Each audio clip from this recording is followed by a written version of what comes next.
నాన్న ఇవాళ 52వ నామం నాన్న. అమ్మవారిది శివ కామేశ్వర అంకస్థ. శివ కామేశ్వర అంకస్థ. కామేశ్వరుని అంకస్థలమున ఉన్న జగన్మాతని సామాన్య అర్థం.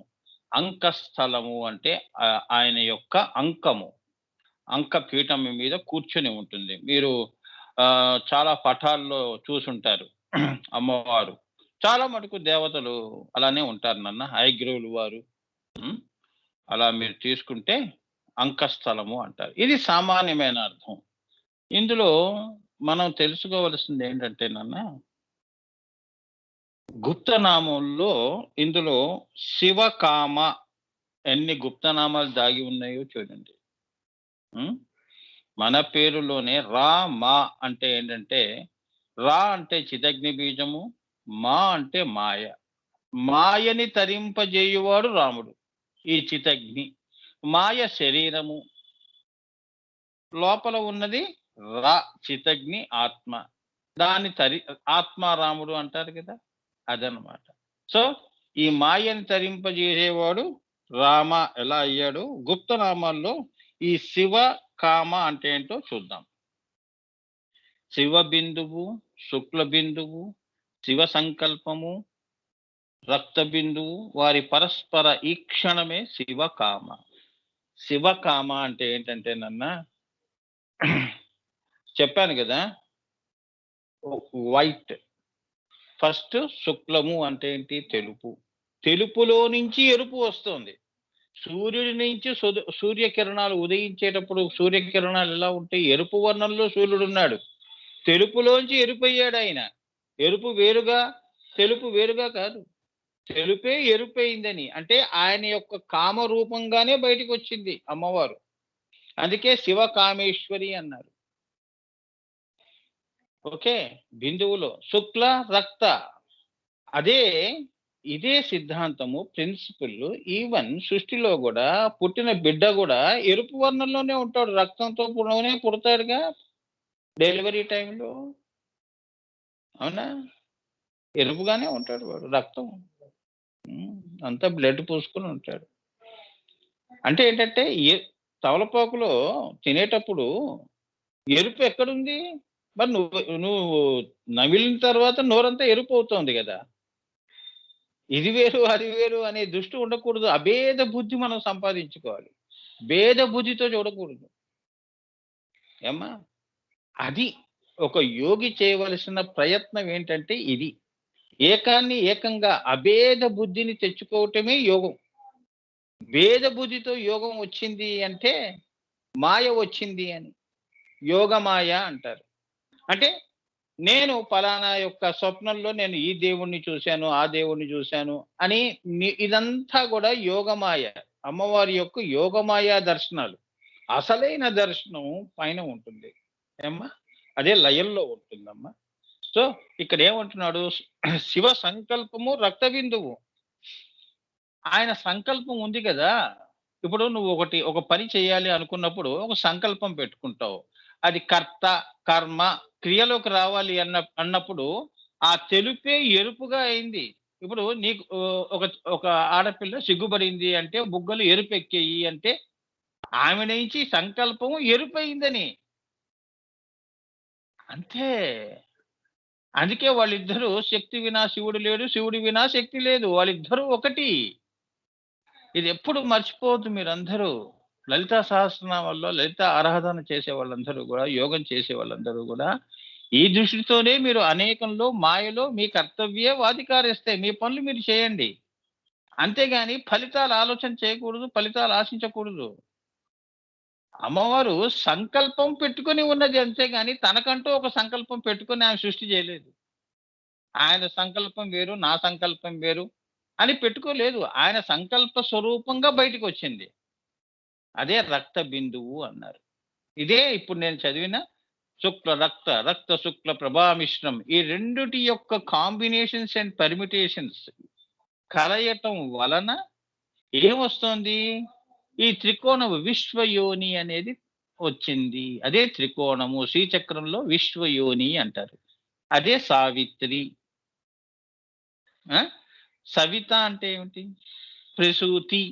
ఆస్పత్రుల్లో ఏమవుతుంది? పిల్లలు పుట్టటమే కదా! ఇది అన్నిటిని కన్నది కాబట్టి విశ్వయోని.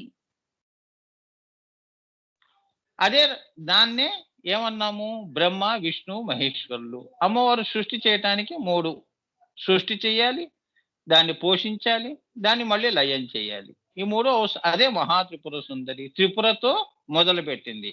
అంటే వాళ్ళిద్దరూ 1+1 ఏమ్మా?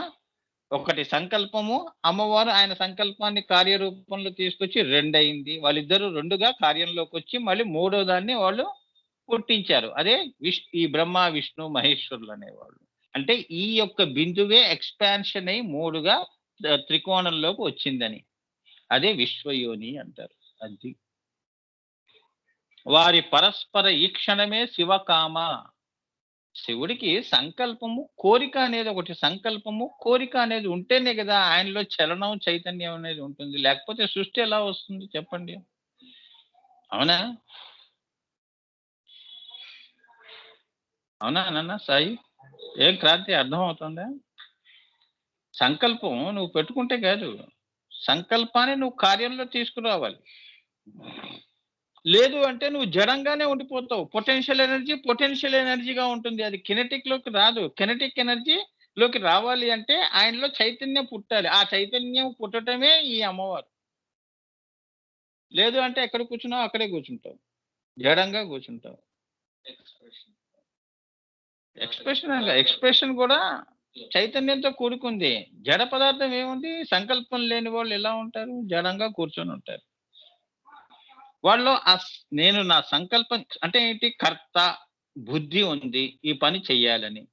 దానికి మనసుకు చెప్తుంది. కర్మ అది వింటుంది. సరే నేను నీకు చేసి పెడతానని. అది మూడవగా క్రియగా బయటికి వస్తుంది. ఈ పుస్తకం ఇట్లా నేను చదవాలి లేదా ఈ పుస్తకం ఇటు జరపాలి అన్నప్పుడు బుద్ధి చెప్పి, మనసుకు చెప్పి చివరికి ఈ 3 పనులు చేయించింది. సంకల్పం ఏమైంది? సంకల్పం, కార్యం 2 కలిస్తేనే మూడోది కదిలింది. అలానే సృష్టి కూడా అలా వచ్చింది. అందుకే సృష్టి is based on the principle 3. అందుకే మహా త్రిపుర సుందరి. అందుకే త్రిపుటి, జ్ఞాత, జ్ఞేయ, knower, knowing, known, seen, seer, seeing ఈ 3 ఉండాలి. అర్థమైందా? అదే మహా త్రిపుర సుందరి అంటారు. ఇది లేకుండా సృష్టి లేదు అని. సో, శివకామ అంటే మీరు జనరల్‌గా అర్థం చేసుకోవాల్సిందేంటంటే భగవంతుడు. హ్మ్. ఆ శివుడు, ఆ ఈశ్వరుడి యొక్క కోరికయే ఈ సృష్టి. దాన్ని సాకారం చేసినదే ఆయన చైతన్యం. ఆ చైతన్య స్వరూపిణియే ఆదిపరాశక్తి. అదే ఎనర్జీ అంటారు. కినెటిక్ ఎనర్జీ అని సైంటిఫిక్‌గా చెప్తారు. ఏమ్మా? అలానే పొటెన్షియల్ ఎనర్జీ. శివుడి విషయానికొస్తే పొటెన్షియల్ ఎనర్జీ. ఇప్పుడు శుక్ర శోణితాలు క్రోమోజోమ్స్ అన్నీ కూడా ఓవరీస్ ఈ అండముతో కలిసినప్పుడు అవి ఏమవుతాయి? సంకల్పాలన్నీ గూడా పిండం అవుతున్నాయి. అవునా? అండము పిండం అవుతుంది. బుద్బుద పరాయము నుంచి పిండం అవుతుంది. నీటి నుంచి మానవుడు అలా పుట్టాడని. అంటే సృష్టి నీటి నుంచి పుట్టింది అని. అంటే కాంతి అమ్మవారు కాంతి. సూపర్నల్ లైట్ అంటారు. ఆ లైట్ మళ్ళీ 5 దశల్లోకి కిందకి ఫిజికల్ లైట్ దాకా సోలార్ ఎనర్జీ నుంచి మళ్ళీ కిందకొచ్చింది. సోలార్ ఎనర్జీ అండ్ సూర్యుడు, చంద్రుడి యొక్క ఆ! ఈ ఈ ఈ యొక్క ఈ గ్రహాల యొక్క ఈ ఈ ఈ చంద్రుడు గూడా సూర్యుడి నుంచి పుట్టాడు. గ్రహాలన్నీ సూర్యుడి నుంచి వచ్చినవే. హై రెవల్యూషన్స్‌లో ఇవన్నీ గ్రహాలు బయటకు పడ్డాయి. మన మన ఈ భూమి గూడా. ఇవన్నీ సృష్టి క్రియేషన్ ఎలా జరిగింది అని తెలుసుకోవాలనుకుంటే ఆ! ఇవి దాని చరిత్ర అంతా చాలా పెద్దది. సూర్యుడి నుంచి ఇన్ని గ్రహాలొచ్చాయి. తారాకోట్లన్నీ పుట్టాయి. ఒకప్పుడు చంద్రుడు గూడా భూమియే. అక్కడ గూడా జీవం ఉంది. ఏమ్మా? దానికొక కథుంది. అవన్నీ సో, ఇక్కడ శివకామ అంటే శివుడు సంకల్పము, ఆయనలో ఉన్న చైతన్య స్వరూపిణి ఆది పరాశక్తి. అంటే ఆయన ఇప్పుడు నువ్వున్నావు గదమ్మా! నువ్వు ఒక సంకల్పం చేసావు. ఆ సంకల్పాన్ని నువ్వు లేచి మంచినీళ్ళు తాగాలి అనుకున్నది ఎవరు నిన్ను లేపారు? శరీరం మొత్తం ఎవరు శరీరం అంతా ఈశ్వరుడు. ఈ శరీరాన్ని లేపి నీళ్లు తాగించింది ఎవరు? ఒక శక్తి. అది చెప్తున్నాడు. శివకామ అంటే అది. రెండవ నామము ఈశ్వరాంక. ఈశ్వరుడి యొక్క ఆయన యొక్క తొడ మీద కూర్చున్న తల్లి అనంటే అంకము అంటే ఏమిటి? తొడ భాగం. అక్కడ కూర్చుని ఉన్నది. అర్థం ఏంటంటే ఇక్కడ చెప్తున్నారు చూడండి. ఈశ్వరాంక అంటే ఏంటో చెప్తున్నారు. చాలా గొప్ప నామాలు నాన్న. రక్త బిందువునందు ఈశ్వర ప్రతిబింబము ఏర్పడుటయే ఈశ్వరాంక. అంక అంటే సమీపమునందు అని కూడా అర్థము. అంటే రక్త బిందువునందు ఈశ్వర ప్రతిబింబము ఏర్పడుటయే ఈశ్వరాంక.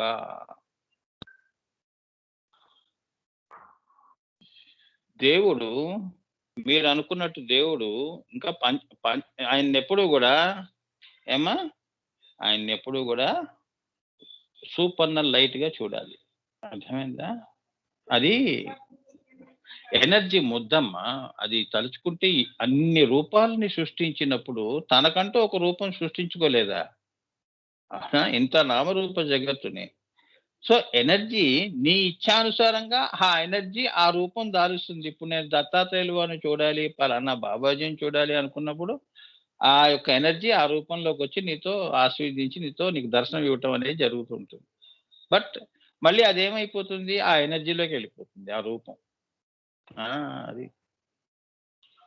సో ఇక్కడ ఏమిటి? ఈశ్వరుడు అంటే ఇదంతా ఎప్పుడు జరిగింది? సృష్టి జరగక పూర్వం పైన ఏం జరిగిందో, పరాకాశంలో ఏం జరిగిందో, తర్వాత ఈ 5 ఆకాశాలు వచ్చాయి. ఇప్పుడు నువ్వు చూస్తున్నది ఫిజికల్ లైట్. ఇది పంచభూతాలతో ఉన్న ఫిజికల్ స్కై. దీనిపైన ఇంకా 5 ఆకాశాలు ఉన్నాయి. ఆ ఆకాశాలన్నీ కూడా నేను వరుస క్రమంలో చెప్పాను. సో ఈ ఆకాశాలని సృష్టిస్తే దిక్కులు వస్తాయి. దిక్కుల నుంచి ఏమొస్తుంది? సృష్టి అనేది. అంటే అక్కడ జీవం అనేది పుడుతుంది. అందుకే ముందు ఆకాశాలు సృష్టించింది అమ్మవారు. దేవతల దగ్గర నుంచి సృష్టి. మన కోసమే ఇంత సృష్టించలేదు. ఇంకా చాలా ఓం భూ ఓం భువ ఓం సువ ఓం భూ ఓం భువ ఓం సువ ఓం మహ ఓం జన ఓం తప. తపోలోకంలో ఉన్నారు. తపోలోకంలో ఎలా ఉంటారు స్వామి అక్కడ దేవతలు? దాని గురించి చెప్పండి. అలానే జనలోకంలో ఎలా ఉంటారు? అక్కడున్న జనులు ఏం ఉంటాయి? ఈశ్వరాంక. ఆయన ప్రతిబింబము అంటే సంకల్పము కార్యములోకి వచ్చింది అని. అంతే కదా? ఇప్పుడు నువ్వు ఒక సంకల్పం అనుకున్నప్పుడు కార్యంలోకి వచ్చావు అంటే అక్కడ ఏమైంది? కార్యము సంకల్పము కలిసి ఉన్న వ్యక్తిరా వీడు. యాక్షన్లో ఏమైనా చేస్తాడు వీడు. అట్లా అన్నమాట. సో కార్యకారణాలు ప్రతిబింబ రూపాలు. ఇది వేరు అది వేరు అని కాదు. నీలోనే నీ సంకల్పం వేరు, నీ కార్యం వేరు, నీ కర్త కర్మ క్రియ ముగ్గురు చేస్తున్నారు. ఆ పనులు చేయట్లేదు, నువ్వే చేస్తున్నావు. నీ సంకల్పమే కార్యంలో ప్రతిబింబించింది. అది తెలుపు, ఇది ఎరుపు. అంటే నీ సంకల్పం ఎరుపు వర్ణంలోకి వచ్చింది. ఎరుపు అంటే సృష్టికి సంకేతము. అర్థమైందా? అందుకే దేవతలు కూడా తెలుపు వర్ణంలో ఉంటారంటే వాళ్ళు సృష్టి ఏం చేయరు. అలా అంతే శుక్ల రూపంలో ఉంటారు. అర్థమైందా? వరాలు ఇస్తూ ఉంటారు అంతే వాళ్ళ పని. సో ఇక్కడ అసలు సృష్టి ఏమిటి? అమ్మవారు వీళ్ళందరినీ కనటం కోసం ఈ తల్లి ఏం చేసింది? ఈశ్వరు యొక్క ప్రతిబింబం ఆ కారణంలో పడటం చేత ఏర్పడుటయే ఈశ్వరాంక అన్నారు. అంటే ఆమె ఈ ఎరుపు అనే ఈ అమ్మవారు కామేశ్వరి ఆయన యొక్క సంకల్పాన్ని తనలో కలుపుకుంది అని, అది పెట్టుకొని సృష్టి చేసింది అని. యాక్షన్ క్రియ చేసింది. ఏమిటా క్రియ? శ్రీచక్రం. ఇంత పెద్ద సృష్టి చేయటం వల్ల సామాన్యమా? మరి ఎవరు సంకల్పం చేశారు? ఈశ్వరుడు చేశాడండి. మరి ఎవరు చేయించారు? అది కూడా ఈశ్వరి అండి. ఆయనలో ఉన్న శక్తి అండి, ఈశ్వర శక్తి అండి. అందుకే వారిద్దరూ శక్తి వినా శివుడు లేడు, శివుడు వినా శక్తి లేదు. ఎక్కడ పొటెన్షియల్ ఎనర్జీ ఉందో అక్కడ కినెటిక్ ఎనర్జీ ఉంటుంది. ఎక్కడ శివుడు ఉంటే అక్కడ అమ్మవారు ఉంటుంది. వాక్ అర్ధ అన్నాడు. వాక్ అర్ధ వివసంపుత్రవు అంటే వాక్కు అర్థము ఎలా ఉంటుంది? అమ్మ అని నేను అన్నాను అంటే అక్షరాలతో పాటు అమ్మ అనే అర్థం కూడా నీకు కన్వే అయిపోయింది. అవునా? వాక్ అంటే అది. వాక్ అర్థ అంటే అలా ఉంటారు. విడదీయలేని సంబంధం. ఈ భూమి మీద కలపటం ఉంటుంది, విడదీయటం ఉంటుంది. దానికి మళ్ళీ కోట్లు కలుపుతుంటే వీళ్ళు విడిపోతూ ఉంటారు. ఇటువంటి కలయికలు కావది. అదేంటి వాక్కర్థ ఎవరూ విడదీయలేని ఈశ్వరాంక అంటే అది. ఈశ్వరాంక అంటే అంక అంటే సమీపమునందు అని కూడా అర్థము. చాలా దగ్గరగా వాళ్ళు. కాబట్టి ఈశ్వర ప్రతిబింబమును తన యందు ధరించిన రక్తబిందు స్వరూపిణి అయిన మహామాయా స్వరూపిణి శ్రీ లలిత. ఆయన యొక్క ప్రతిబింబాన్ని పెట్టుకుని కూర్చుని ఉన్నది. తన శ్రీవారి యొక్క ప్రతిరూపాన్ని తనలో పెట్టుకుని సృష్టి చేయటానికి సిద్ధమైనది అని. అంకము అంటే అది సమీపముగా, ఈశ్వరుడు సమీపముగా ఉన్నాడు లోపల. సంకల్పం ఎక్కడ ఉంటుందో అక్కడే కార్యం కూడా రెడీగా ఉంటుంది అనమాట. వాళ్ళిద్దరూ సమీపంగా ఉంటారు. ఇప్పుడు నువ్వు కూడా ఉపవాసం చేస్తావు కదా, ఉపవాసము. నేను లోకానికి ఉపవాసం చేయట్లేదు, దేవుడికి దగ్గరగా వాసముగా ఉన్నాను, ఆయన చింతనే చేస్తున్నాను, ఉపవాసం ఉంటున్నాను అంటే అర్థం అది. అంతేగాని పొద్దున్నే ఇడ్లీలు తినమని, దోశలు తినమని, మసాలా దోశ తినమని, మళ్ళీ పళ్ళు సాయంత్రం జ్యూసులు గీసులు, ఇది కాదు ఉపవాసం అంటే. ఏనన్నా అంటే మనసు ఆత్మ దగ్గర ఉన్నది అని, మనసు యొక్క ప్రభావం తగ్గి ఆత్మ యొక్క ప్రభావం పెరగటం, అది ఉపవాసం. అంటే నీ ఆలోచనలు, ఊహలు ఇవన్నీ కూడా తగ్గటం. నువ్వు తగ్గితే ఆత్మ పెరుగుతుంది, మనసు పెరిగితే ఆత్మ అణియానుగా ఉంటుంది. ఆ దృష్టి, ఆత్మ దృష్టి అమ్మవారు ఇవ్వదు. సో ఆత్మని పెంచాలి అంటే మనసుని అమనస్క యోగము అని ఒకటి ఉంది. ఎన్నో యోగాల్లో మనసుని జయించడం అంటే అంత కష్టం. ఆమెయే ఈ రక్తబిందు స్వరూపిణి అయిన మహామాయా స్వరూపిణి శ్రీ లలిత. ఆ లలితయే, ఆమెయే ఈశ్వరాంక అని. అంటే ఆయన ప్రతిబింబాన్ని పెట్టుకుని కూర్చుని ఉన్నది సృష్టి చేయటానికి. 0 1 1 2 2 3 అవుతోంది. 0 1 అంతే కదా. ఈ 2 కలిపితే 2. నిరీశ్వరుడు ఈశ్వరుడు కదా, ఈశ్వరుడు అయ్యాడు. ఈశ్వరుడి నుంచి మళ్ళీ ఏమిటి, ఆయనలో ఈశ్వరి ఉంది, కెనెటిక్ ఎనర్జీ. 1 + 1 2. అవునా? ఆయన 0 నుంచి స్టార్ట్ అయ్యాడు, 1 దగ్గరకు వచ్చాడు. మళ్ళీ ఆయనలో చైతన్యం పుట్టినప్పుడు, పొటెన్షియల్ కినెటిక్ పుట్టినప్పుడు 2 అయ్యాడు. ఈ 2 యొక్క కలయికే 3. అదే మహాత్రిపుర సుందరి, అదే ఈ సృష్టి. మీరు అంటున్న పురాణాల్లో మీరు చదివిన విష్ణువు, బ్రహ్మ విష్ణు మహేశ్వరుడు, అదే మహాత్రిపుర సుందరి. అక్కడి నుంచి ఆ తల్లి ఏం చేసింది, ఇంకా ఆకాశాలు సృష్టించాలని. ఆకాశాలు ఎన్ని ఉన్నాయి, పరాకాశము, అవ్యక్తాకాశము, బిందువు దగ్గర దాకా, అష్టకోణ చక్రము నుంచి బిందువు దాకా అవ్యక్తాకాశాలు. తర్వాత హ్రీంకారాసన గర్భితానల శిఖాం అమ్మవారు మహదాకాశం అవుతుందమ్మా. అక్కడి నుంచి కిందకు వచ్చినప్పుడు ఆవిడకంటూ ఒక అహాన్ని సృష్టించుకుంటుంది. అంటే శివుణ్ణి తన దగ్గర పెట్టుకుని, ఆ అంటే సదాశివుడు, అం అంటే ఆకాశం అమ్మవారు, హ్రీం బీజము. ఈ 2 కలిసినప్పుడు ఆ హ అం అహం అంటే పరిపూర్ణం చేసింది అని. అక్కడంతా కూడా ఏమిటి, ఈ సృష్టికి కావలసిన బేసిక్ మెటీరియల్స్ అన్ని కూడా తన దగ్గర పెట్టుకొని కూర్చుని ఉన్నదేని మహదాకాశంలో. అదే వేదములు, అదే ఉపనిషత్తులు, ధర్మములు. అంటే కింద రాబోయే సృష్టి ఎలా ఉండాలి, ఫలానా సాయి భార్గవ్, ఫలానా క్రాంతి, ఫలానా కృష్ణ, మీరందరూ కూర్చున్నారు కదా నా దగ్గర, ఏ రూపంలో ఉండాలి, ఏ సంకల్పంతో వీడు ఉండాలి, ఎంతకాలం వీడు భూమి మీద ఉండాలి, ఈ మామిడి చెట్టు ఏ పండు ఇవ్వాలి, ఇవన్నీ ధర్మములన్నీ, దీని మూలములన్నీ తన దగ్గర పెట్టి, అదే వేదములు అంటారు, ధర్మములు.